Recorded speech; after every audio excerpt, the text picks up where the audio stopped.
अस्सलाम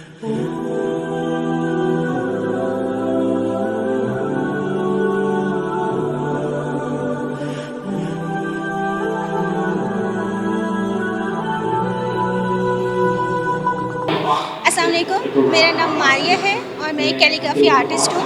आज मैंने अपनी इस एग्जीबिशंस में रबीउल अव्वल के मौके पे जो एग्जीबिशन हो रहा है हमारा, मैंने इसमें पार्टिसिपेट किया है और मैंने यहाँ पे अपनी 2 पेंटिंग्स डिस्प्ले कर रखी हैं। एक में मैंने कलमा ताइबा लिखा हुआ है और उसका बैकग्राउंड मैंने ब्लैक किया है और उस पर मैंने टेक्सचर वर्क और ग्लिटर्स का ऐड किया है, ये एक्सप्लेन करने के लिए कि कलमा ताइबा हमारे लिए नूर है और नूर ही हमारी ज़िंदगी का मकसद है। कलमा ताइबा हमारे लिए कितना अहमियत का हामिल है, इसलिए मैंने उसको वाज़ह करने के लिए मैंने उसको ग्लिटर का इस्तेमाल किया और उसका बैकग्राउंड मैंने ब्लैक कलर में किया। और दूसरी पेंटिंग मैंने ग्रीन कलर में बनाई है, जो कि मस्जिद नबवी से इंस्पायर्ड होकर मैंने कलर इस्तेमाल किया है।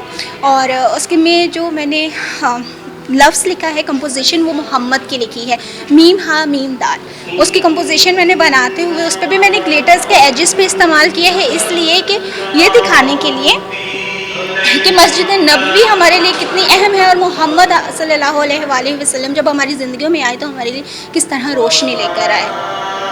मुझे पेंटिंग करते हुए 5 साल हो गए हैं और मैंने आज से 5 साल पहले अपनी पेंटिंग बनाई थी, इसमें मोहम्मद, उस पर मैंने मोहम्मद की तस्वीर की थी और वो बहुत ही सिंपल मैंने पेंटिंग बनाई थी। बट मुझे इस चीज़ का बिल्कुल भी आइडिया नहीं था कि वो मेरी पेंटिंग इतनी ज़्यादा मुझे शोहरत का बायस बनेगी।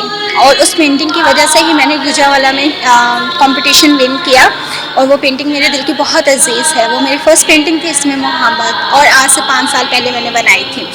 और अब से लेके अभी तक मैं हर साल कंपटीशन में पार्टिसिपेट करती हूँ और कैलीग्राफी करना कैलीग्राफी ज़रूर बनाती हूँ ताकि मेरी रूह को सुकून मिल सके कुरान के साथ जुड़े रहने से, और मुझे बहुत सुकून मिलता है इसको करने से।